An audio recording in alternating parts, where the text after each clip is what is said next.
En el capítulo anterior, si os acordáis, el mes pasado, estuvimos estudiando qué dice la Biblia sobre la muerte, qué dice la Biblia sobre la muerte, sobre el estado intermedio, qué va a pasar con el alma de las personas una vez que fallezcan, bien sean creyentes, bien sean incrédulos. Estuvimos viendo todo lo relacionado con el tema de la muerte, las diferentes posturas que presenta también el catolicismo, la esperanza que tenemos nosotros como creyentes de estar por una eternidad con el Señor. Y el capítulo de hoy, pues, es el siguiente. Hoy vamos a ver el capítulo 42, que está muy relacionado con el que vimos el mes pasado. Capítulo 41 estuvimos viendo sobre la muerte y ahora vamos a dar un pasito más y este capítulo se llama glorificación. Glorificación. Y se hace una pregunta: ¿cuándo recibiremos cuerpos y cómo serán? Así que bueno, espero que aquellos que tengáis algún dolorcito en vuestro cuerpo o aquellos que cada semana estáis descubriendo un dolorcito nuevo, porque hay una etapa ya de la vida donde cada semana se descubre un dolorcito nuevo. Así que aquellos que ya estáis en esa etapa o los que ya estamos entrando, yo también no penséis que el tiempo pasa por todo. Y ahora cuando uno juega fútbol, al día siguiente no está como hace un tiempo, que ya se levantaba bien, o cuando haces deporte, ¿no? Ahora te cuesta varios días recuperarte, tienes agujetas, te duele, ¿verdad? Ya vas pasando a otra etapa de la vida. Así que los jovencitos, pues quizás, mi hijo que está allí al fondo con 10 años, pues quizás no le interese mucho este tema.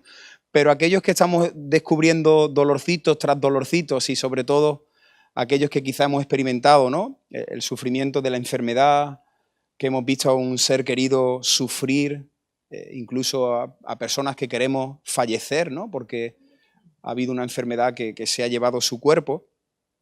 Nosotros tenemos una buena noticia y es que el Señor ha prometido darnos cuerpos glorificados. Tendremos un cuerpo glorificado. Así que también es algo que tenemos que pensar, que tenemos que meditar, sobre lo que tenemos que hablar. Muchas veces cuando estamos pasando una enfermedad o cuando lo estamos pasando mal, pues lo que queremos es que Dios nos sane aquí, estar bien aquí, que Dios se lleve la enfermedad, que Dios se lleve el cáncer, que Dios se lleve el problema que estoy teniendo en una rodilla, en un órgano. Y Dios a veces sana, pero otras veces no. Y también tenemos que saber que el cuerpo se va a ir desgastando. Por mucho que oremos y por mucho que le pidemos al Señor que vaya haciendo milagros, la consecuencia del pecado precisamente es esa, ¿no?, de que el cuerpo se va a ir deteriorando y nuestros cuerpos están caídos, en una naturaleza caída, y es algo que tenemos que entender, porque si no vamos a estar siempre luchando con el tema de la enfermedad o con los dolores. Así que cuando lo estamos pasando mal o cuando escuchamos a alguien que lo está pasando mal, lo que podríamos hacer es levantarle la barbilla y que pueda mirar un poquito más adelante. Que pueda mirar un poco más adelante. Nosotros los creyentes no tenemos que mirar solo el presente.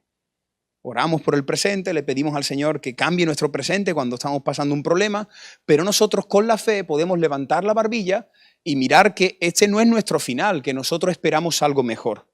Y dice aquí, cuando Cristo nos redimió, cuando Cristo nos salvó, cuando Cristo nos compró, mira qué interesante, no redimió simplemente nuestros espíritus, y pongo entre paréntesis, o alma, porque nosotros hace tiempo hemos estudiado que nos inclinamos más por la postura que cree que el espíritu y el alma es lo mismo. Hay algunos creyentes que creen que el cuerpo está formado por cuerpo, alma y espíritu. Creen que tenemos 3 partes, pero nosotros, esto fue un capítulo que vimos ya hace mucho tiempo, está también por ahí disponible, nosotros nos inclinamos más con aquellos creyentes y teólogos que dicen que el espíritu y el alma es lo mismo, es la parte inmaterial, ¿vale? Así que nosotros enseñamos que el ser humano tiene 2 partes, la parte física y la parte espiritual, y la Biblia utiliza estos 2 conceptos para hacer referencia a un mismo término, espíritu o alma, ¿vale? Así que Cristo no nos redimió simplemente la parte espiritual, sino que nos redimió como personas completas. Y esto incluye, y aquí aquellos que tenéis vuestros apuntes tenéis que rellenar, y esto incluye la redención de nuestros cuerpos.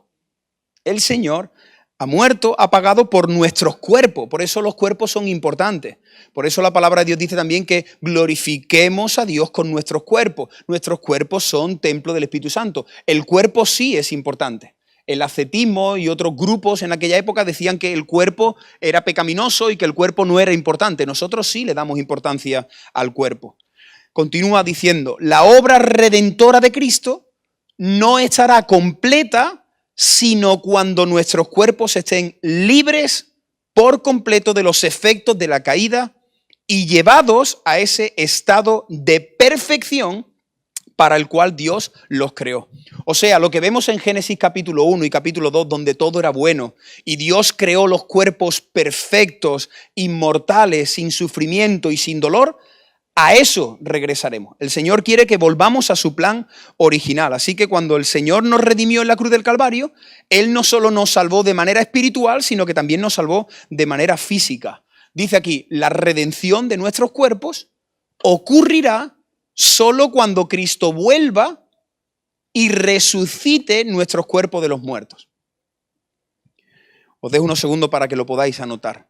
La redención de nuestros cuerpos, ¿cuándo va a suceder? En el segundo regreso de Cristo. Cristo vino una vez, ascendió a los cielos y ahora estamos esperando la segunda venida de Cristo. Cuando Cristo regrese, ¿qué va a suceder en ese momento? Van a suceder varias cosas, pero una de ellas será la glorificación de nuestros cuerpos. Pablo dice, el apóstol Pablo, hablando de ese momento, dice que esperamos la redención de nuestro cuerpo, y luego él también añade, porque en esa esperanza fuimos salvados. Romanos capítulo 8, versículos 23 y 24. Nosotros tenemos la esperanza de tener un cuerpo nuevo, un cuerpo glorificado. Así que todo esto va a suceder en el momento que nuestro Señor regrese, que por cierto espero que sea muy pronto. Amén. Que podamos decir, Maranata, ven ya, Señor, porque queremos verte a ti, queremos estar contigo, pero también queremos tener todo aquello que nos pertenece como hijos, tu herencia, lo que tú has conseguido en la cruz del Calvario, una eternidad contigo y un cuerpo glorificado. Romanos capítulo 8, versículo 30, lo tenéis ahí. Mirad, este texto es impresionante, lo estuvimos estudiando hace un tiempo cuando vimos esa serie de enseñanzas sobre las doctrinas de la gracia. Este texto muestra el plan de Dios desde la eternidad pasada hasta la eternidad futura. Si podéis rodear ahí, mirad qué interesante. A los que predestinó, nosotros respetamos a aquellas personas que quizás todavía no tienen claros estos conceptos, pero la gran mayoría de nosotros enseñamos y creemos, y así lo hemos estado estudiando, creemos en esa predestinación. El Señor ha predestinado un pueblo para la alabanza de la gloria de su nombre. Y hay muchos textos que hablan de la predestinación, de la elección, que son términos sinónimos, ¿no? Así que el Señor tira a la eternidad pasada y dice a los que predestinó.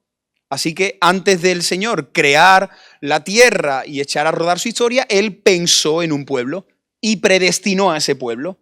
Pensó en un grupo específico que son los escogidos o son los elegidos, ¿no? La Biblia utiliza diferentes términos. Así que dice este texto, a los que predestinó, y ahora da un paso más. ¿Qué dice ahora a continuación? A los que predestinó, ¿qué? A estos también llamó. Esa es la segunda palabra que tenéis que rodear. El Señor ha predestinado, ha escogido a un pueblo, y a ese pueblo en particular, a lo largo de su vida, en algún momento, Él los va a llamar, los va a llamar. Muchos son los llamados, pero pocos son los escogidos, los predestinados.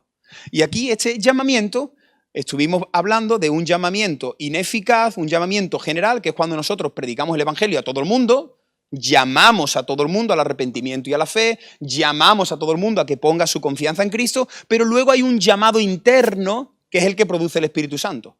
Y ese es ese llamado al que hace referencia Pablo. Pablo dice, a los que el Señor ha predestinado, a eso los va a llamar internamente, va a producir algo.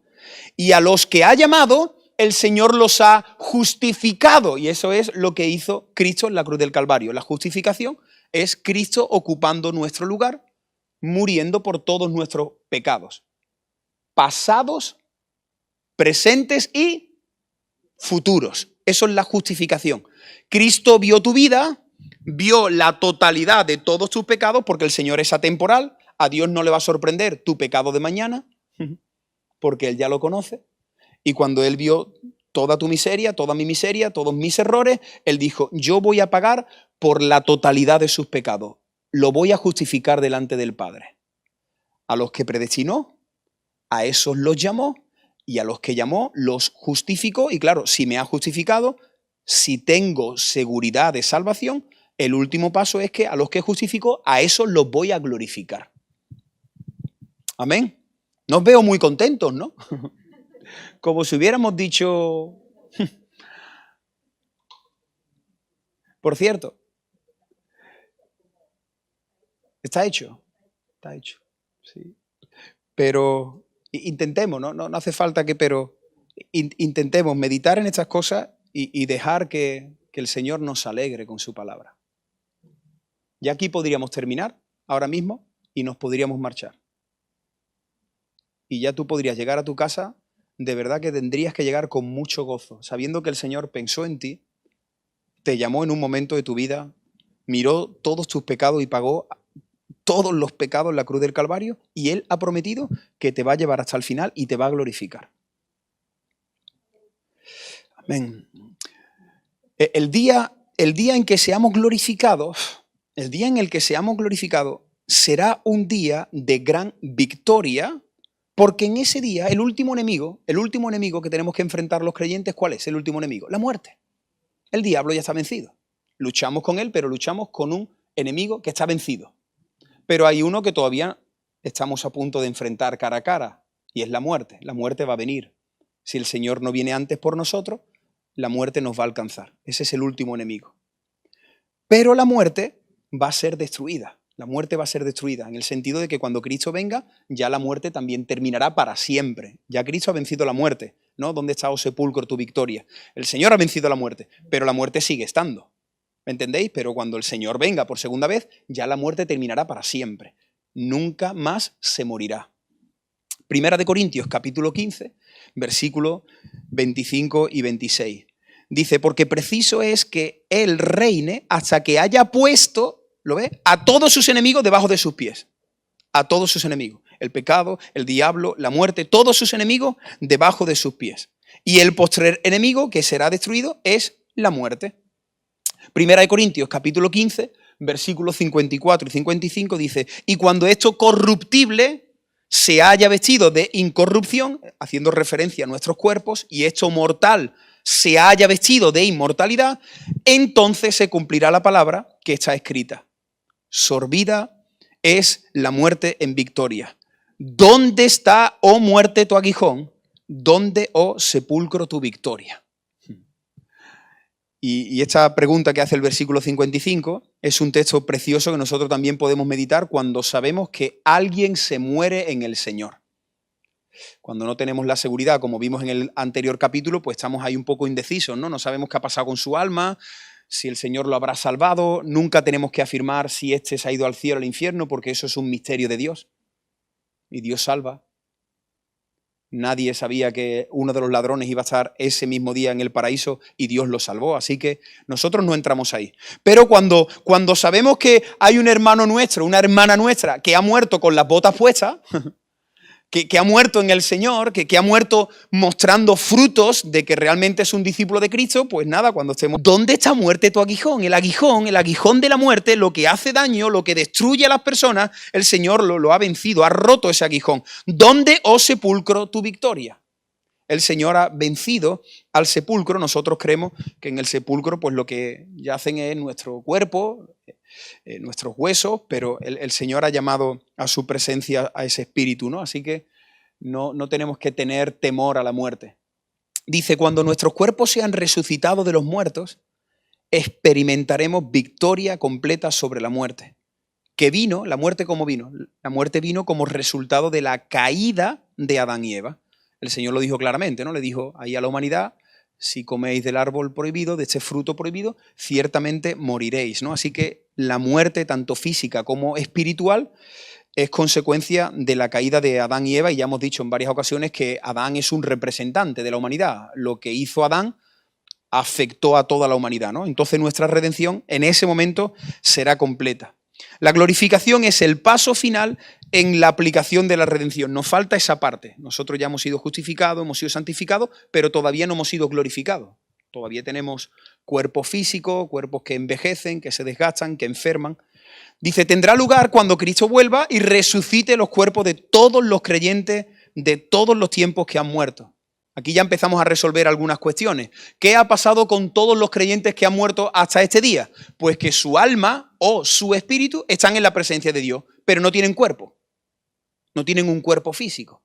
Así que todo eso va a suceder cuando Cristo regrese. Cuando Cristo regrese, todos los muertos en Cristo del Antiguo y del Nuevo Testamento, en ese momento sus cuerpos se unirán a su alma o espíritu, ¿vale?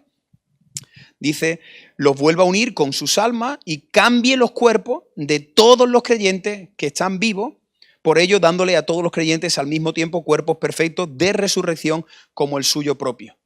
¿Qué pasará, según lo que dice la Escritura, qué pasará con aquellos que estemos vivos y venga el Señor? Pues que experimentaremos esa glorificación de nuestros cuerpos estando vivos. ¿Me entendéis? Los que están muertos, el Señor unirá su espíritu a ese cuerpo glorificado y aquellos que estemos vivos seremos glorificados mientras somos llevados con el Señor. Vamos a ver, en primer lugar, algunas evidencias del Nuevo Testamento, donde vemos algunos pasajes, hay muchos más, pero vamos a ver algunos que muestran la glorificación en el Nuevo Testamento. Tenéis que apuntar ahí, evidencia del Nuevo Testamento.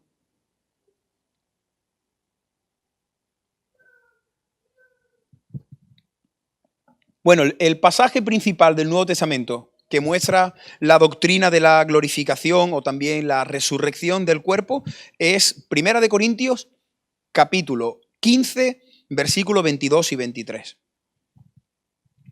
Aquí hace el paralelismo con lo que sucedió con el primer Adán y lo que sucedió con el segundo Adán o el postrer Adán. Cuando en la Biblia escuchéis que Pablo habla del postrer Adán, está hablando de Cristo, ¿vale? El postrer Adán o el segundo Adán es Cristo. Hubo un hombre que estropeó y dañó la humanidad y luego vino un segundo hombre, Jesucristo, 100% Dios, 100% hombre, que vino a restaurar y a recuperar todo lo que Adán perdió en el huerto del Edén. Así que aquí el apóstol Pablo dice, porque así como en Adán, ¿lo ve?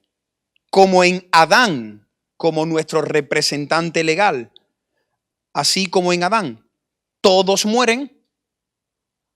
Aquí vemos otra doctrina más que es la depravación total, todos están muertos.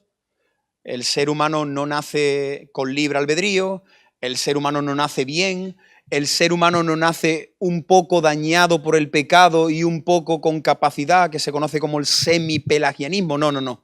En Adán todos mueren.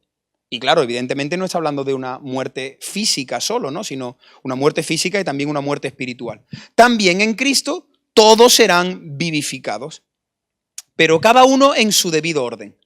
Cristo, las primicias, luego los que son de Cristo en su venida.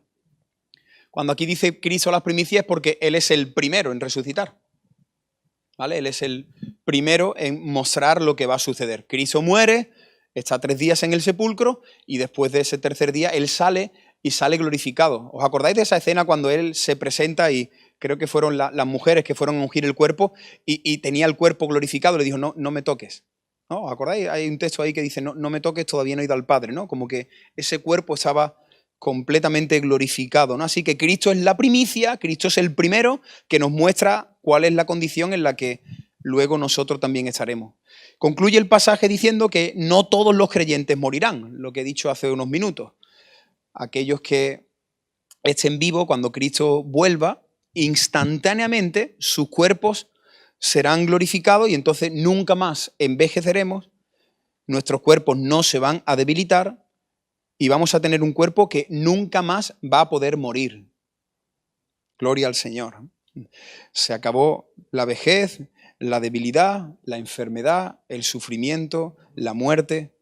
1 Corintios capítulo 15, versículo 51 dice, he aquí os digo un misterio. No todos dormiremos. Yo veo aquí a algunos luchando con el sueño. No, no, mentira, es broma. No se refiere a ese dormir. Hoy estáis todos despiertos. Los domingos en el primer turno sí que algunos digo yo, no todos dormiremos. Y se quedan así un poco diciendo, ¿será por mí? No, pero aquí no está hablando de dormir físicamente. Que por cierto hay que venir descansaditos. Los domingos, a las reuniones hay que venir descansados para que el sueño no nos robe las bendiciones. Aquí la palabra dormir, lo estuvimos viendo en el anterior capítulo, hace referencia a la muerte. Es una manera simbólica, una manera poética de hablar de la muerte. ¿Os acordáis cuando Jesús fue a resucitar a la niña de Jairo? Le dijo, la niña no está muerta, la niña duerme. No estaba durmiendo, por eso también la Biblia hay que saber interpretarla. No estaba durmiendo, no está diciendo, no, Jairo, no te preocupes, que parecía que estaba muerta, pero es que la niña está dormida profundamente. No, no, no. Está muerta, la niña está muerta. Lo que Jesús está comparando, le está diciendo, no ha muerto finalmente, ¿no? Está dormida. Yo la voy a resucitar, ¿no? Niña, levántate, ¿no? Y de una manera así muy especial, pues compara la muerte con el dormir. Entonces dice, os digo un misterio, no todos dormiremos, no todos moriremos, pero todos seremos transformados. ¿Entendéis? Me gustaría que fuerais ya ubicando estos textos que muchas veces son textos que apuntan más a lo escatológico y a veces nos perdemos, ¿no? ¿Qué va a pasar? Entonces dice, no todo el mundo va a morir. Cuando el Señor venga, va a haber creyentes que van a estar vivos. Y entonces esas personas que van a estar vivas, sus cuerpos serán transformados. En un momento, en un abrir y cerrar de ojos, a la final trompeta, porque se tocará la trompeta, y los muertos serán resucitados incorruptibles y nosotros seremos transformados. Gloria al Señor. Qué momentazo. ¿Te gustaría vivirlo? ¿Te gustaría experimentarlo?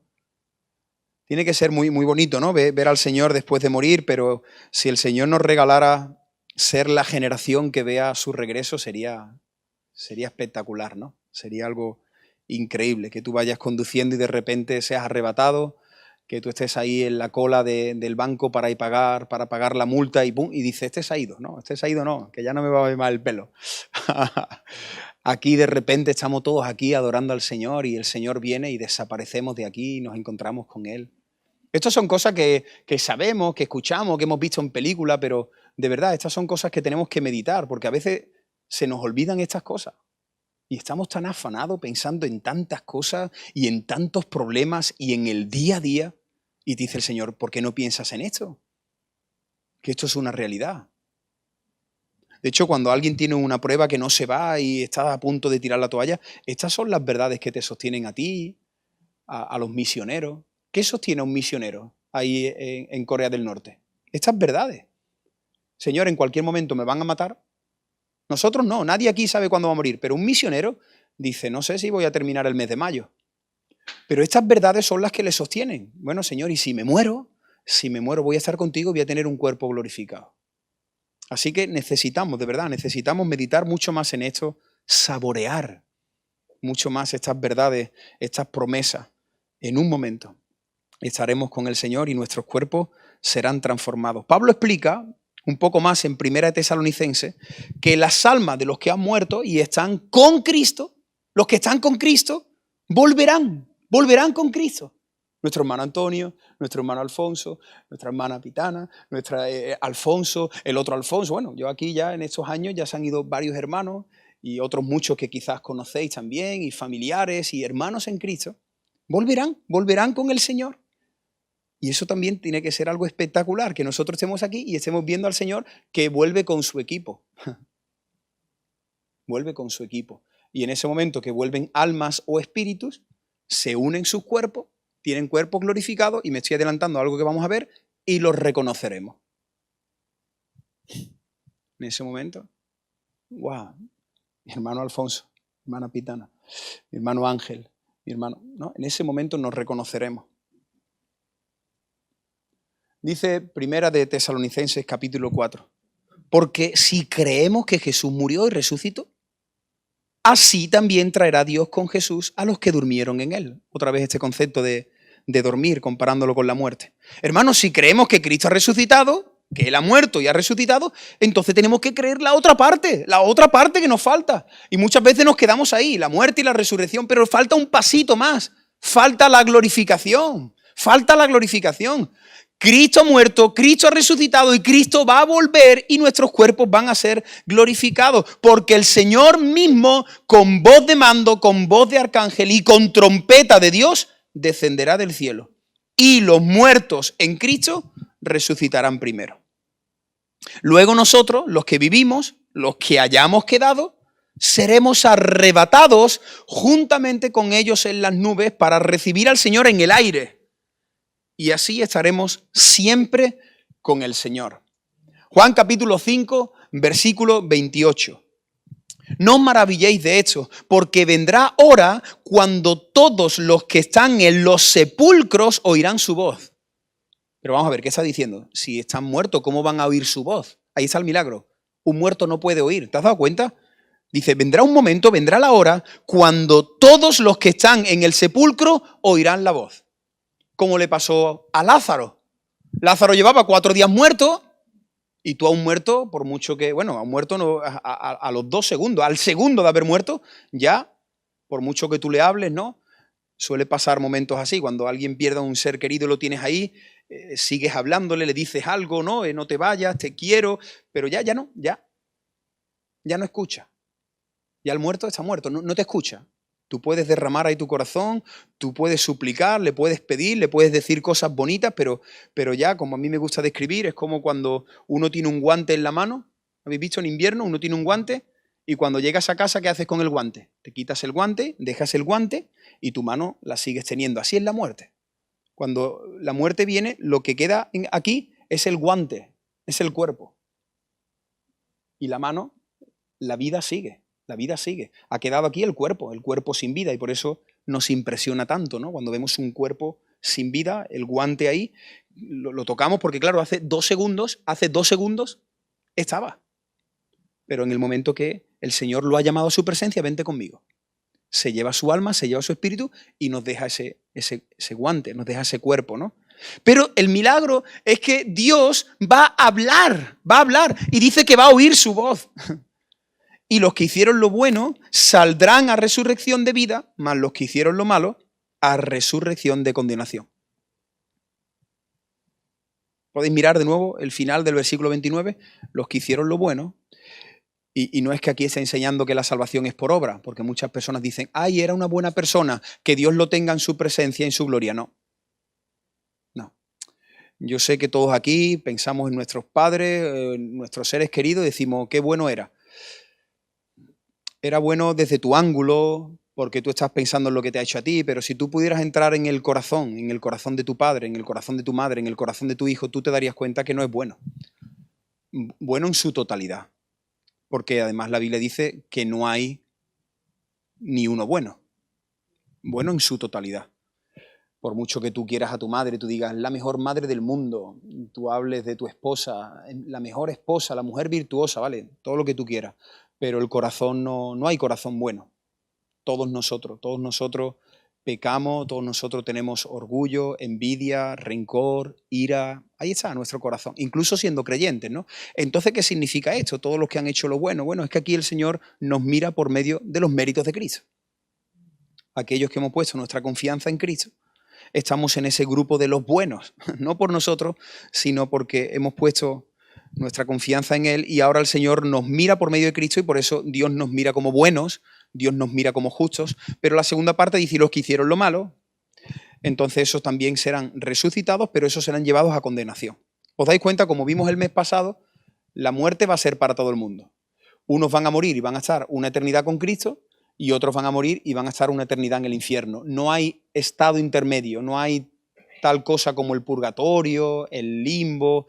Todo eso es algo inventado por los hombres que no se sostiene a la luz de la Escritura y que se han inventado diferentes doctrinas para tratar también, pues por medio de ofrenda y por medio de oraciones, pues intentar pasar el alma de un lugar al otro. Pero la Biblia no enseña esto. La Biblia habla de que seremos resucitados y unos serán llevados a la vida eterna con el Señor y otros a la condenación. Juan capítulo 6, versículo 39. Y esta es la voluntad del Padre el que me envió, que todo lo que me diere no pierda yo nada, sino que lo resucite en el día postrero. Interesante ya este texto también. Aquí se habla de la elección, todo lo que el Padre me dio. Todo lo que el Padre me dio, ¿qué significa? Los escogidos, los predestinados, los que el Padre me dio. Juan capítulo 10 dice, las ovejas que el Padre me dio. Todo lo que el Padre me dio. Entonces Moisés, ¿Dios no le ha dado a todo el mundo? No, le ha dado a un pueblo de ese mundo. Todo lo que el Padre me dio, yo no lo voy a perder. Segunda doctrina, nuestra seguridad de salvación está en Cristo, no en nosotros. Y gloria a Dios por ello. Porque si me dejan a mí la seguridad de mi salvación en mis manos, la pierdo día sí, día también, y estaríamos ahí, ¿no? Pero dice el Señor, lo que el Padre me dio, yo no voy a perder nada, y da otro paso más y dice, yo a los que el Señor me dio, yo los voy a cuidar y yo los voy a resucitar. Y esta es la voluntad del que me ha enviado, que todo aquel que ve al Hijo y cree en Él tenga vida eterna. Y yo le resucitaré en el día postrero. Romanos capítulo 8, versículo 11. Y si el espíritu de aquel que levantó de los muertos, ¿no? Hablando del espíritu que levantó a Cristo de entre los muertos, mora en vosotros, el Espíritu Santo mora en nosotros, el que levantó de los muertos a Cristo Jesús, vivificará también vuestros cuerpos mortales por su espíritu que mora en vosotros. Lo que está diciendo es, de las tres personas de la Trinidad, el que hizo la obra de resucitar a Cristo fue el Espíritu Santo. Y ese Espíritu Santo ahora mora en nosotros. Así que el mismo Espíritu que levantó a Cristo es el mismo Espíritu que mora en ti. Así que si levantó a Jesús, también te va a levantar a ti. Filipenses capítulo 3, versículo 20. Nuestra ciudadanía está en los cielos. Que no se nos olvide esto, que se nos olvida todos los meses. Que nuestra ciudadanía está en los cielos. Aquí tenemos las deudas, aquí tenemos los compromisos, aquí tenemos que trabajar 8 y 10 horas, aquí tenemos que buscar trabajo, aquí tenemos que solucionar problemas, pero esta no es nuestra ciudadanía, aquí estamos de paso. Y dice, nuestra ciudadanía está en los cielos, de donde también esperamos al Salvador, al Señor Jesucristo. Del lugar de donde creemos que vamos a estar por una eternidad, de allí esperamos que Cristo venga. Y dice el versículo 21, y cuando Él venga, Él transformará el cuerpo de la humillación para que sea semejante al cuerpo de la gloria suya, por el poder con el cual puede también sujetar a sí mismo todas las cosas, ¿no? Aquí Pablo está haciendo referencia al cuerpo caído con esta expresión del cuerpo de la humillación, ¿no? Vamos a ver algunos textos del Antiguo Testamento. Punto B, respaldo del Antiguo Testamento para la glorificación.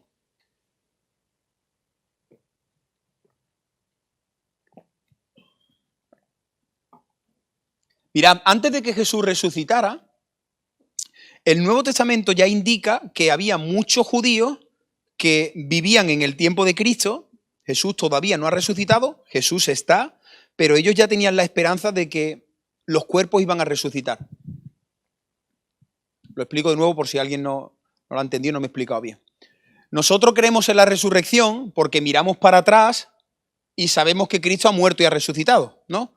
Pero ¿y las personas que todavía no habían visto a Jesús resucitar? También creían.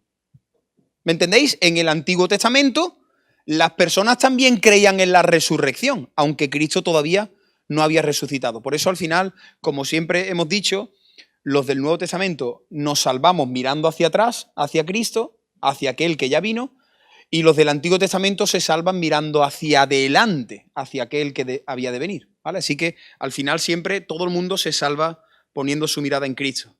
Abraham se salvó porque creyó a Dios y le fue contado por justicia, ¿no? Cuando Abraham creyó al Señor, lo que estaba creyendo era en el Mesías que había de venir. Así que toda persona en el Antiguo Testamento que se ha salvado ha sido porque ha creído, ha puesto su confianza en aquel que había de venir. Y en el Nuevo Testamento, en este tiempo, toda persona que se salve tiene que mirar hacia atrás y poner su fe y su confianza en aquel que ya vino. Pues de la misma manera, con el tema de la resurrección, la gente del Antiguo Testamento creía que iba a haber resurrección. Algunos textos para que lo veáis. Por ejemplo, ¿os acordáis cuando Jesús, después de 4 días, se presenta en casa de Marta y de María? ¿Os acordáis? Que enviaron a un mensajero. Al principio lo enviaron cuando Lázaro estaba todavía enfermo, pero parece ser que estaba muy enfermo y dijeron, hay que buscar al maestro. Y entonces mandan a alguien que lo busque.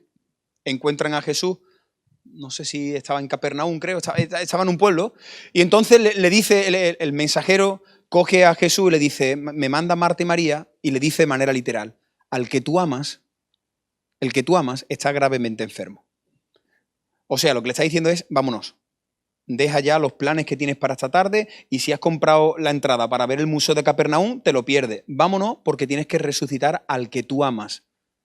Pero Jesús, sin embargo, al que amaba, lo dejó morir. Al que amaba, lo dejó morir. Dice la Biblia, y se quedó 2 días más. Es que a continuación dice, y se quedó 2 días más. Y a veces nosotros tenemos un problema, buscamos al Señor, le decimos al Señor, Señor, solucioname el problema, y el Señor te deja 2 días más. Que puede ser 2 días, 2 semanitas, 2 meses, 2 años, 20 años. Y tú dices, 20 años, Dios mío, porque para Dios los 20 años es un suspiro. Para ti los 20 años son 20 años. Pero Dios, que es atemporal. Así que viene el Señor y entonces Jesús le dijo, tu hermano va a resucitar. Cuando Jesús viene, le dice, tu hermano va a resucitar. Yo sé que resucitará. ¿Lo ves? Este es un texto que respalda el punto que estamos viendo. La gente creía de que había resurrección. Yo sé que resucitará en la resurrección en el día postrero. Marta lo que estaba entendiendo es, sí, yo sé que cuando venga el final de todo, o sea, cuando venga el pasaje de Tesalonicenses, cuando el Mesías regrese, yo sé que va a resucitar. Pero ahí el Señor luego hace el milagro, ¿no? Y resucita a Lázaro mostrando que él mismo es ese Señor, ese Salvador, el Mesías, ¿no? Y entonces Jesús resucitó a Lázaro, ¿no? Hechos capítulo 24, versículo 15. Teniendo esperanza en Dios, la cual ellos también abrigan de que ha de haber resurrección de los muertos, así de justos como de injustos. Este es el contexto de los judíos, el pasaje de Cornelio y todo eso, y entonces lo que está diciendo es que ellos, que eran judíos, tenían esperanza en Dios y eso estaban abrigando esa esperanza en el corazón, ¿no? Van a resucitar también nuestros cuerpos de los muertos. Hay indicadores de que los autores del Antiguo Testamento tenían una fuerte expectación de la resurrección que iba a venir en el futuro, ¿no? Ya desde el Antiguo Testamento, mirad este pasaje, qué precioso, ¿no? Job capítulo 19, versículo 25. Yo sé que mi Redentor vive. Yo sé que mi Redentor vive. Y al fin se levantará sobre el polvo. Y después de deshecha esta mi piel, en mi carne he de ver a Dios. Se cree que en el canon bíblico, de todos los libros que hay, 66 libros que forman el canon bíblico, se piensa que el libro más antiguo de todos, ¿cuál es? Job.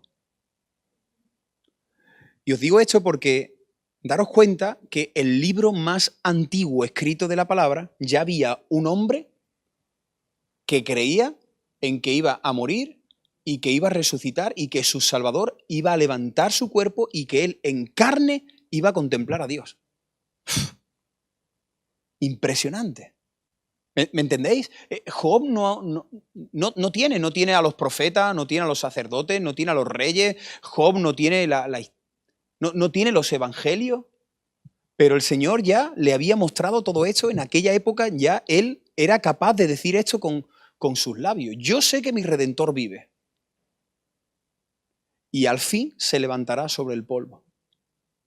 Y después de deshecha hasta mi piel, yo sé que voy a morir. Yo en mi carne, físicamente, no en espíritu, en mi carne, voy a ver a Dios. El salmista también, ¿no? El Salmo 49, versículo 15, dice, pero Dios redimirá mi vida del poder del Seol, porque Él me tomará consigo. Punto número C. ¿Cómo serán nuestros cuerpos de resurrección?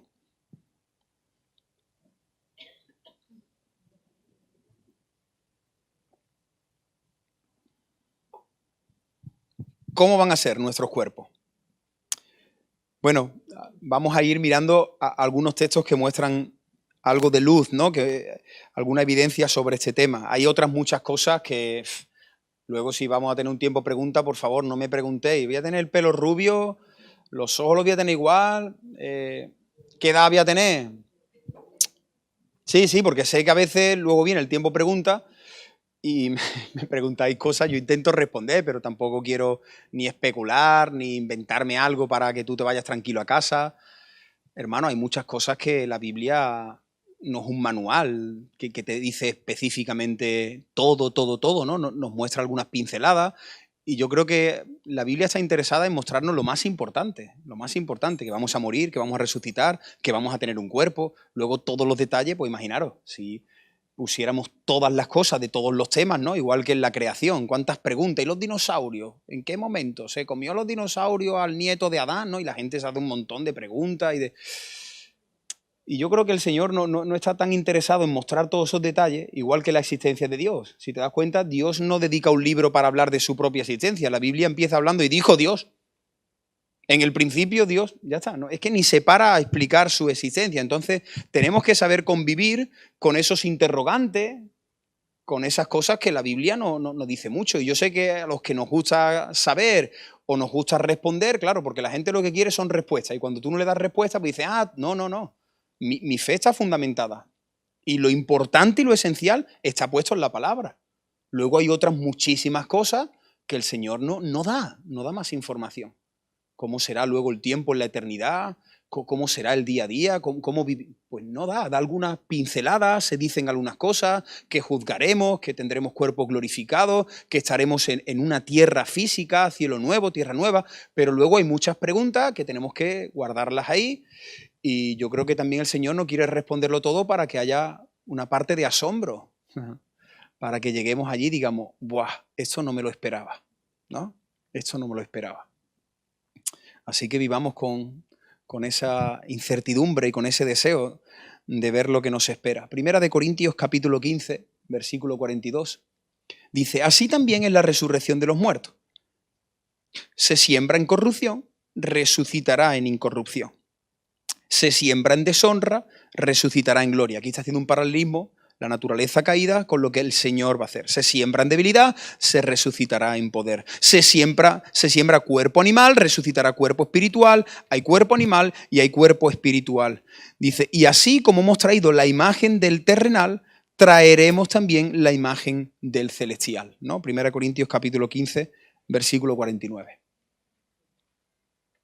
Dice aquí, el hecho de que nuestros nuevos cuerpos sean incorruptibles, la palabra que tenéis que marcar ahí, incorruptibles, esta palabra aparece también en Primera de Pedro, ¿no? Cuando habla de nuestra herencia, os daré una herencia incorruptible, incontaminada, inmarcesible, ¿no? Algo que no se va a dañar, algo que no se va a deteriorar, incorruptible. El hecho de que nuestros cuerpos van a ser incorruptibles quiere decir que no se van a gastar, no vamos a envejecer, no vamos a estar sujetos a ningún tipo de enfermedad, no vamos a tener ninguna dolencia, seremos completamente saludables y seremos fuertes para siempre. Así que cuando ya vamos viendo que nuestros cuerpos están en ese terreno de enfermedad, de dolencia, donde estamos perdiendo la fuerza, algo también muy delicado y que sé que es muy doloroso tanto para la persona que lo sufre como para las personas que aman a su padre, a su madre, cuando la mente no funciona, ¿no? Cuando la mente ya... y empiezas a ver que se te olvidan cosas. Eso... En medio de esa etapa, hermanos, sobre todo a los hermanos que estéis pasando por ahí, de verdad que tenéis que consolaros con estas verdades. Y es importante, y algún día podríamos hablar, ¿no? Que creo que es un tema muy interesante y muy necesario, ¿no? Cómo llevar nuestra vejez en el Señor. ¿Os gustaría ese tema? Podría ser un tema muy bonito. ¿Cómo llevar nuestra vejez en el Señor? Cuando vas viendo que tu cuerpo no reacciona, que tu mente quiere hacer cosas y tu cuerpo no. Cuando ves que has perdido la vitalidad. Cuando estás en una etapa donde te sientes ya, ¿no? Hermanos mayores que quizás os sentís ya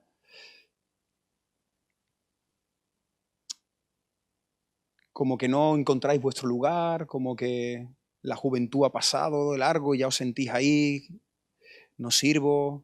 Esas son etapas difíciles. Yo todavía no he llegado ahí, pero conozco a hermanos muy queridos en el Señor, que tengo algunos en la mente, que cuando hemos tenido conversaciones, ¿no? Un grupo de pastores que nos vemos cada 3 meses, hay hermanos que abren su corazón y cuentan lo difícil que está siendo para ellos, pues eso, ¿no? Personas que todavía tienen el deseo de querer servir, pero dicen, no, a mi sitio es ahora estar sentado, apoyar, orar, aconsejar, dar paso a personas que tienen más vitalidad, pero eso tiene que ser difícil también. Cuando el cuerpo no te responde, cuando estás viendo, ¿no? Sobre todo este tema de la mente, ¿no? Que empiezas a tener o principio de Alzheimer, o ya no solamente que tengas Alzheimer, sino que la mente también, la mente está caída, la mente está dañada, no te acuerdas de muchas cosas. Hay gente que se acuerda perfectamente de todos los detalles de algo que le sucedió con 13 años. Es increíble, ¿habéis visto? Personas mayores que te cuentan increíble. Y yo iba vestido así, y estaba en un sitio, en una cafetería, y habían unas cosas increíbles. Pero sin embargo, te dicen, hace 2 días, no me acuerdo. Hay un vídeo que le puse recientemente a mi suegro, que está ahí en internet, si lo queréis ver, es muy bonito. Es un vídeo que ha puesto nuestro hermano Will Graham, donde una hija pues graba a su madre con Alzheimer, tiene creo que 96, 97 años. ¿Habéis visto ese vídeo? Muy bonito, muy bonito. Si alguien lo quiere, luego me mandáis un mensaje y os lo paso. Dura 5 o 6 minutos. Y esta anciana, su hija la está grabando y le dice, ¿qué has comido hoy? Y no se acuerda. ¿Quién ha venido a verte esta mañana? Y no se acuerda. ¿Qué ropa te pusiste ayer? Y no se acuerda. Así le hace preguntas de... Pero de repente le dice, ¿quién es Jesús? Y ella dice, Jesús es mi Señor. Jesús es mi Salvador. Jesús me rescató cuando yo era jovencita. Jesús está conmigo. Jesús va a venir por mí. Y empieza de repente. Qué bonito, gloria al Señor. Y hermana, si el Señor no guarda tu mente y no te acuerdas de lo que comiste ayer, no te preocupes tanto. Pídele al Señor, Señor, que no me olvide de ti. Que no me olvide de ti. Y si me acuerdo de textos de la Biblia, Señor, prefiero guardar los textos de la Biblia a no acordarme de mi número de teléfono y tenerlo que llevar en un papelito. Amén. Y cuando estés ahí, cuando te sientas torpe, cuando eso, y te venga tu momento de bajón, de debilidad, te coges estos textos, de verdad, hermano, te coges estos textos, suspiras y miras hacia adelante y dices, ya falta un poquito menos. Ya falta un poquito menos. Me vas a dar un cuerpo glorificado. Y hermanas que vais lentitas, que tenéis que ir a vuestro ritmo, pues os vais a hinchar de correr cuando estéis allí. Vaya a correr, a correr y a correr y a correr. Cuando nosotros lleguemos, si llegamos a algún hobby y vemos por allí a alguien corriendo, no, esa es Josefa. Josefa desde que puede correr no para. Y allí está, y detrás va Amalia intentando pillarla. Qué bonito pensar estas cosas y que el Señor nos saque una sonrisa, porque esta es la realidad y lo que nos espera. Así que, hermano, ánimo, ánimo. Y que nuestra identidad esté en el Señor, que nuestra identidad no esté en lo que hacemos aquí, te toque estar sentado, da igual, nuestra identidad en el Señor, en Cristo, somos sus hijos amados, así que también cuidemos nuestro corazón y llevemos esa etapa de la vejez de una manera también que agrademos al Señor y que podamos ser ejemplo para los jóvenes. Es muy importante que vosotros, los hermanos mayores, seáis ejemplo para los jóvenes, que aquí los jóvenes os estamos observando a vosotros. Y cuando yo veo a un anciano, una anciana fiel al Señor, un hombre, una mujer que, bueno, quizás ya no hace tantas cosas, pero está ahí y está orando y está apoyando, hay que quitarnos el sombrero delante de ellos. Y los jóvenes también necesitamos referentes, ¿no? Para poner nuestra mirada en ellos y decir, yo quiero ser como este hermano, ¿no? Ya lo he dicho en alguna ocasión, ¿no? Para mí una persona que me impactó mucho es este pastor Antonio Gómez, ¿no? Antonio Gómez, que ya estaba jubilado y él iba allí a la iglesia y se ponía a cortar el césped, el jardín. De hecho, cuando murió, el jardín de la entrada le pusieron jardín Don Antonio Gómez, ¿no? Pusieron una placa y el nombre del jardín como que fue de lo último que hizo, y luego él tenía una lista y llamaba a las personas que celebraban cumpleaños. Hermano, tengo aquí apuntado que es tu 47 cumpleaños. Y una vez nosotros estábamos en Palma del Río y abrimos el buzón y había una carta de Don Antonio Gómez. Y entonces la abrimos, queridos Moisés y Ángela, sabemos que en este mes es vuestro aniversario. Hermano, eso no lo vio nadie, pero el Señor sí. El Señor sí. Y tenía su lista de oración, iba andandito, iba a visitar. Así que, hermano, tratemos de buscar nuestro lugar para servir al Señor. Y cuando la última vez que yo hablé con él, me dijo, yo voy a morir con las botas puestas, me dijo. Yo voy a morir con las botas puestas, ¿no? Él era así muy campechano y lo conocíais mucho vosotros, ¿no? Así que, hermanos mayores que estáis aquí, a morir con las botas puestas. Amén. a morir con las botas puestas. Bueno, ya estoy haciendo la charla de la vejez, si os dais cuenta, ¿eh? Así que bueno, ya no hay que hacerla. Sí, pero la haremos algo bonito. Quizás podríamos preparar algo así y también escuchar testimonios, escuchar cómo hermanos estáis llevando esta etapa, abrir vuestros corazones, animarnos también a los que vamos detrás. Alfonso Boza me lo decía a mí, me lo decía mucho. Decía, pastor, que como tú me ves, como tú estás, yo estuve, y como yo estoy, tú estarás, ¿eh? Algo así me decía, siempre, me diciendo, sí, tú para arriba, para abajo, pero que tú vas a estar como yo, me decía. Yo me vi como tú y tú te vas a ver como yo, ¿no? Y eso me acuerdo que me lo decía cuando íbamos a Chiclana, cuando íbamos, le decía yo, venga, Alfonso, corre, que yo corría como tú, pero ya te tocará a ti. Así que bueno, qué bien. Dice, nuestros cuerpos de resurrección no tendrán ninguna señal de envejecimiento. Adiós a las canas, adiós a las arrugas, adiós a todas las señales de envejecimiento. Pero tendrán todas las características de un ser humano joven, pero maduro para siempre. Ahora luego, si queréis, me hacéis la pregunta al millón, que con qué edad, no lo sé. Pero la Biblia muestra, y hay varias indicaciones, de que estaremos en una etapa de plenitud, de juventud y madurez. No habrá evidencia de enfermedad, no habrá lesiones.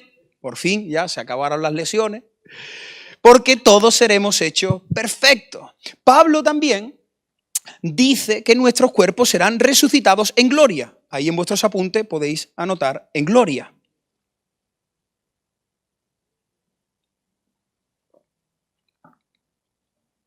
Ahora, ¿por qué es importante esta palabra, este término en gloria?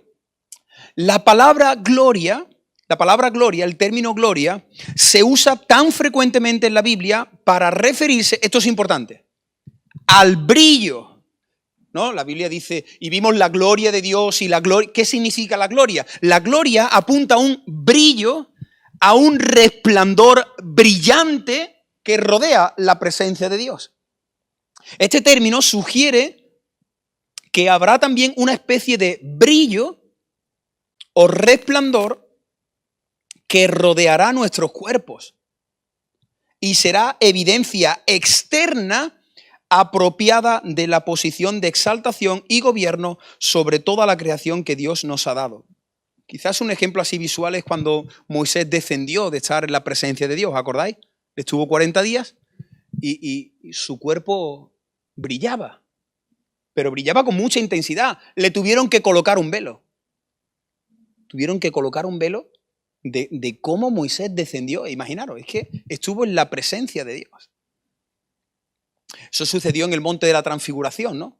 Estaban los discípulos allí, Pedro, Juan y Jacobo, y de repente el Señor dice que se transfiguró, empezó su cuerpo a glorificarse. Hace un momento ellos reconocían, era Jesús, el chico joven de 30, 32 años de Nazaret, pero de repente su cuerpo se glorifica y empieza ahí a brillar para la gloria de Dios.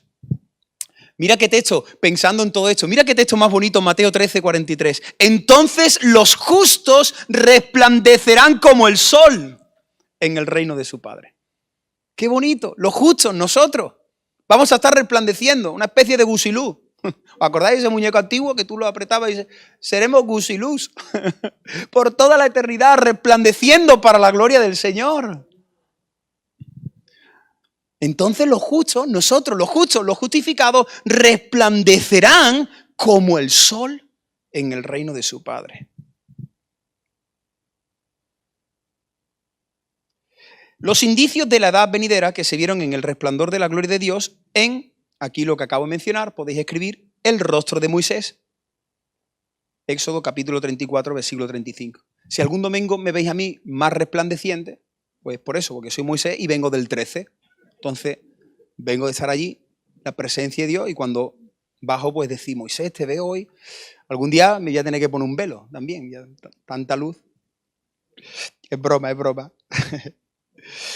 La gloria de Dios en el rostro de Moisés. Y en una manera mucho mayor la luz que brilló en la transfiguración de Jesús, Mateo 17, 2. Junto con el hecho de que llevaremos la imagen de Cristo y estaremos como Él. 1 Corintios capítulo 15, versículo 49. Habrá un brillo o un resplandor visible que nos rodeará cuando estemos en nuestros cuerpos de resurrección. ¿Y cómo será? Y esto y lo otro. Bueno, son textos que muestran algunos detalles y ahora pues podemos pensar, podemos imaginarnos, pero tampoco podemos ser dogmáticos, ni podemos decir esto es 100% así. Dice, nuestros cuerpos también serán resucitados en poder. En poder. Primera de Corintios, capítulo 15, versículo 43. Esto está en contraste con la debilidad. ¿Habéis visto el pasaje que dice que hemos nacido en debilidad, que nuestros cuerpos están en debilidad? Pues ahora hace un contraste y dice, no, nuestros cuerpos tendrán poder.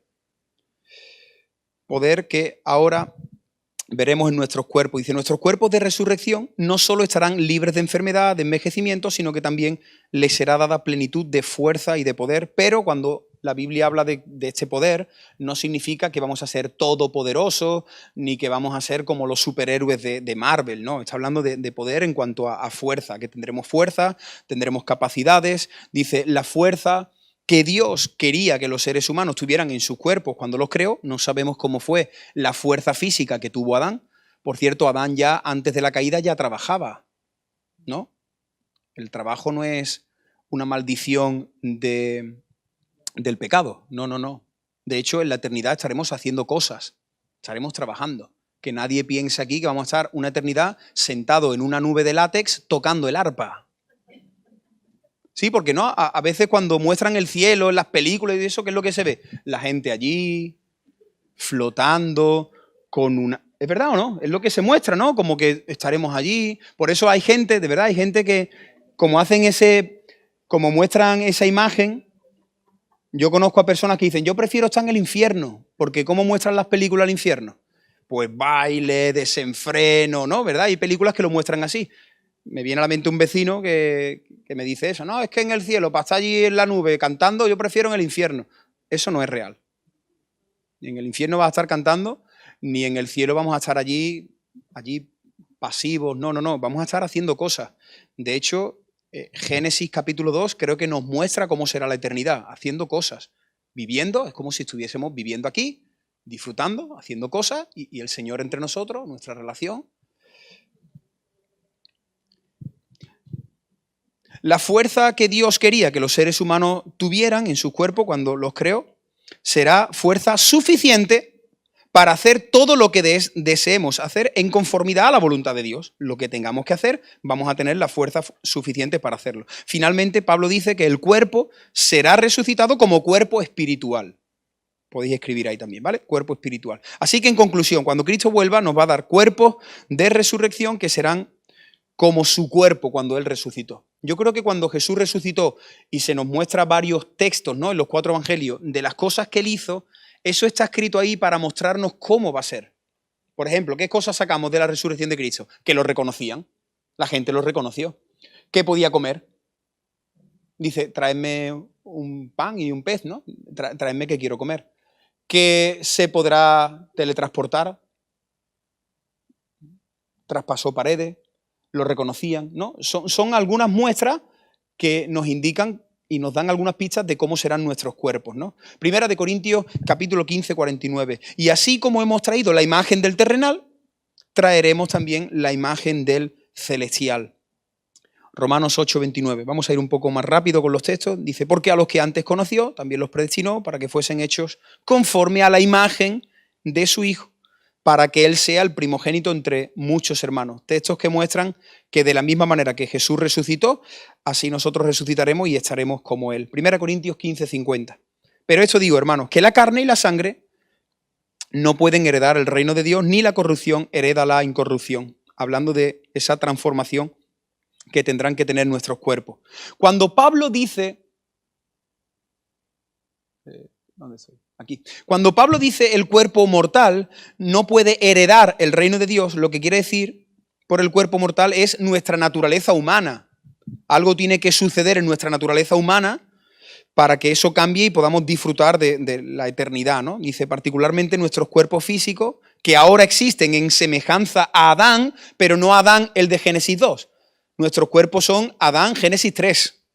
Nuestros cuerpos son el cuerpo que empezó a tener Adán después de la caída, que empezó a deteriorarse, que empezó a sufrir, sujetos a debilidad, decadencia y finalmente la muerte. Así que ese es el cuerpo que nosotros tenemos ahora en comparación con con el que tendremos, ¿no? Jesús demostró a los discípulos que él tenía un cuerpo físico que podía ser tocado, Lucas capítulo 24, versículo 39, podía comer alimentos, así que ese es nuestro modelo.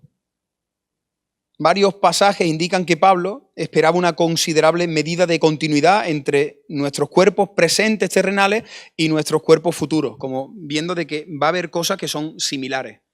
No sabemos si bueno, por supuesto que yo creo que algún defecto que tengamos físicamente no lo tendremos por la eternidad, pero sí que va a haber una semejanza en la persona.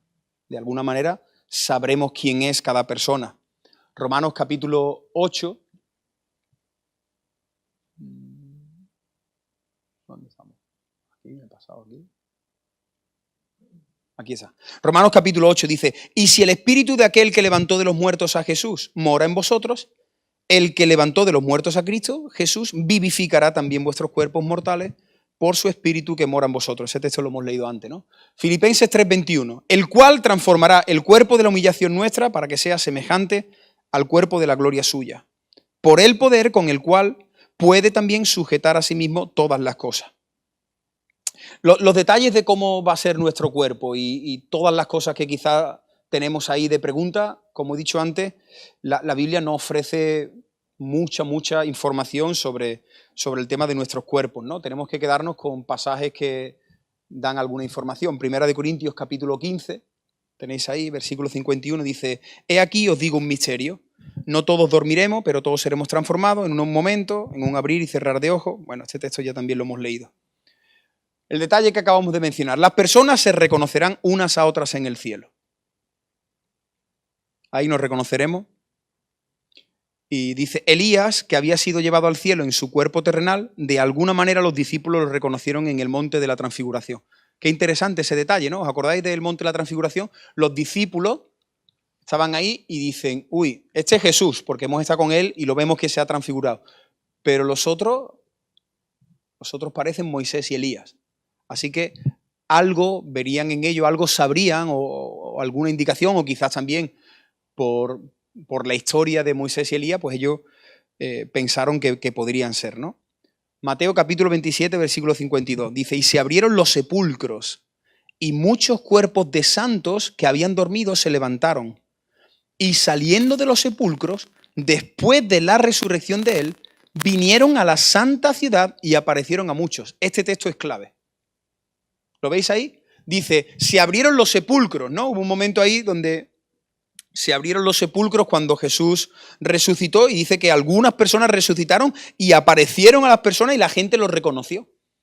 Fueron a la ciudad, dice, y se les aparecieron a muchos. El hecho de que estas personas se aparecieran a muchos sugiere que fueron reconocibles. ¿Qué susto? Sí, puede ser un susto. Lo que no nos dice el texto es si cuando aparecieron los que estaban vivos murieron, ¿no? Al ver a...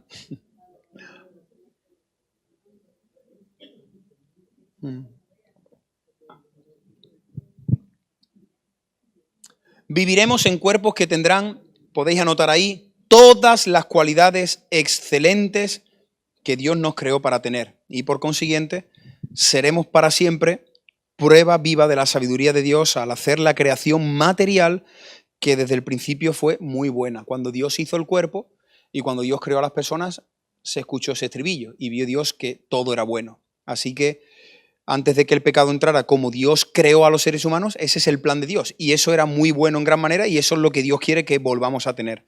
Génesis 1:31. Viviremos como creyentes resucitados en esos nuevos cuerpos y entonces seremos apropiados para habitar un cielo nuevo y una tierra nueva en los que habite la justicia. Estamos terminando. Punto número D. La creación entera también será renovada por igual. No solamente nuestros cuerpos, sino la propia creación. La creación entera será renovada por igual. La Biblia no habla solamente de la glorificación de nuestros cuerpos, sino que la Biblia también habla de la glorificación de la tierra. Dice, cuando Adán pecó, Dios maldijo la tierra debido a él. Al final daros cuenta la consecuencia del pecado de Adán, ¿no? Lo dañó con Dios, lo dañó interiormente, lo dañó con el prójimo, pero también es que la caída afectó a la propia creación. Pero Pablo dice en Romanos capítulo 8, 21 que la creación misma, la creación será libertada de la esclavitud de corrupción a una libertad gloriosa, ¿no? Hay un texto que dice que la creación gime, ¿no? Hablando de una manera metafórica, la creación gime, está esperando también un Salvador que la restaure. Él explica que todo esto sucederá cuando recibamos nuestros cuerpos. En el momento que nosotros seamos glorificados, la tierra también será glorificada.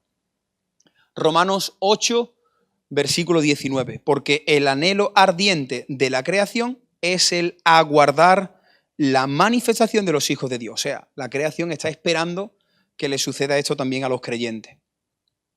Romanos 8, del 22 en adelante. Porque sabemos, el texto que yo estaba diciendo, que toda la creación gime a una y a una está con dolores de parto hasta ahora. Y no solo ella, sino que también nosotros mismos, que tenemos las primicias del Espíritu, nosotros también gemimos dentro de nosotros mismos, esperando la adopción, la redención de nuestro cuerpo. En esta creación renovada ya no habrá cardos, no habrá espinos. ¿Acordáis la maldición? Le dijo Dios a Adán, vas a seguir trabajando, pero ahora la tierra te va a costar labrarla. Pues en esa tierra nueva ya no será así, sino que será como al principio, ¿no? Ya no habrá desierto, no habrá selvas inhabitables, no habrá terremotos, no habrá huracanes, será una tierra productiva, una tierra que florecerá y que producirá abundantemente para nuestro disfrute. Punto número E. Los no creyentes muertos serán resucitados para el juicio en el día del juicio final. Con esto terminamos.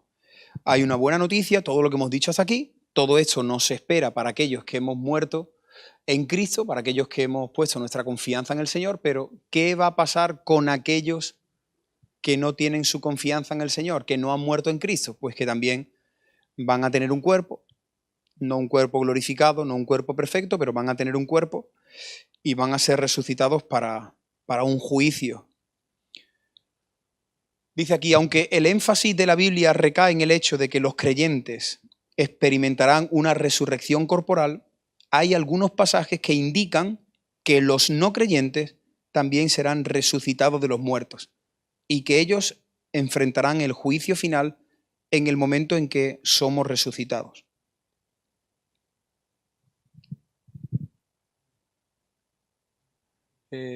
Bueno, los textos que hemos leído, ¿no?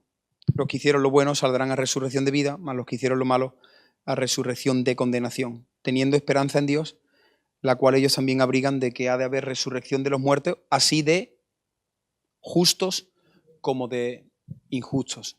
De lo que he estudiado sobre este tema, lo único que os puedo decir es que lo que se cree es que aquellas personas que estén en una eternidad sin Cristo, pues tendrán un cuerpo también incorruptible, un cuerpo que no será destruido,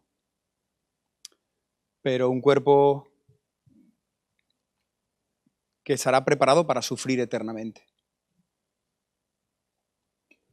El Señor glorificará nuestros cuerpos, como hemos visto en todo el estudio, y estaremos disfrutando de toda la eternidad y de todo lo que el Señor nos muestra también al principio, Génesis 1, Génesis 2 y los textos que hemos visto tanto en el Antiguo como en el Nuevo Testamento. Pero ¿qué va a suceder con las personas que mueren rechazando a Cristo, dándole la espalda al Señor?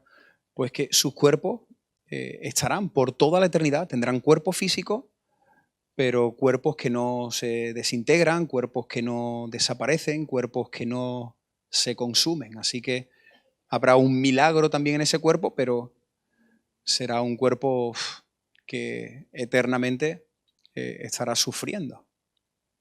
Y hermano, claro, decimos esas cosas, no nos gusta, ¿no? Ni decir esas cosas, ni escucharlas, ni... Pero es que hay que decirlas. Es que hay que hablar de eso. Es que tenemos que predicar del infierno y que la gente sepa que eso no es un mito, que eso no es un sitio donde vamos a estar calentitos, disfrutando con la gente guay que quiere pecar. No, eso no es el infierno. De hecho, el diablo lo que quiere es engañar a la gente y hacerles pensar que el infierno será así, ¿no? Pero aquí estamos viendo estos textos de que va a haber una resurrección Y algunos seremos llevados a la vida eterna y otros serán llevados por una eternidad a la condenación, ¿no? Y hay varios textos en la Biblia que describen un poco cómo puede ser ese lugar de tormento, ¿no? Comparándolo casi siempre con salvación. Corre hacia Cristo ahora. O si estás viendo este vídeo luego en YouTube y estás escuchando esta enseñanza y realmente Jesús no es tu Señor, corre hacia Cristo. Hoy puede ser día de salvación. El Señor quiere rescatarte de ahí, quiere librarte de una eternidad sufriendo. Muchas personas que están sufriendo ahora en vida y personas que incluso, está subiendo muchísimo, muchísimo la tasa de suicidio. No sé si lo sabéis. Hay muchísimas personas que se están queriendo suicidar. Este fin de semana en Tarragona se me acercó una chiquita, tendría 20 años, y me impresionó muchísimo porque tenía todos sus brazos llenos de cortes y bueno, luego nos pudieron decir que lleva varias ocasiones ya de intento de suicidio y se está autolesionando. Así que esto es una realidad y nosotros tenemos que hablarle a las personas porque esa es una de las mentiras del diablo, ¿no? El diablo te dice, quítate la vida y deja de sufrir. No, la gente que se suicida, la gran mayoría, lo que están tratando es salir del sufrimiento, del pensamiento, de la situación, pero el diablo, como siempre, nos engaña. El diablo viene a engañarte. Haz esto y descansarás. Y es mentira. Haces eso. Entonces tenemos que hablar de esta realidad y predicar la buena noticia del Evangelio, de que el Señor ha venido a rescatarnos de ahí. Y hermanos, para terminar, que esto no quede simplemente en un estudio. Si tú no tuvieras la fe que tienes ahora mismo en Cristo, si tú que me estás escuchando, tú no tuvieras la fe que tú tienes en Cristo, eso es lo que te esperaría por una eternidad. A ti y a mí. Pero bendito sea el Señor. Por eso dice Pablo, bendito sea el Señor y Padre que nos llamó y que nos rescató y que nos ha salvado. De verdad que tenemos que meditar en esto y que estos textos que leemos y que somos salvos y sí, yo creo en el Señor, de verdad que esas cosas que ya las sabemos de hace años no pueden dejar de impresionarnos, de impactarnos. Eso es lo que tiene que echarle leña al fuego de nuestra adoración, eso es lo que nos tiene que impulsar a seguir sirviendo al Señor, a seguir adorándole, de que el Señor nos ha rescatado del infierno y vamos a estar una eternidad con Él por todos los siglos, disfrutando de Él, con un cuerpo glorificado como hemos visto, con un pueblo, con nuestra familia en la fe. Así que disfrutemos de esto y prediquemos también el Evangelio para aquellos que no están en ese terreno, que el Señor tenga misericordia y también los salve, ¿no?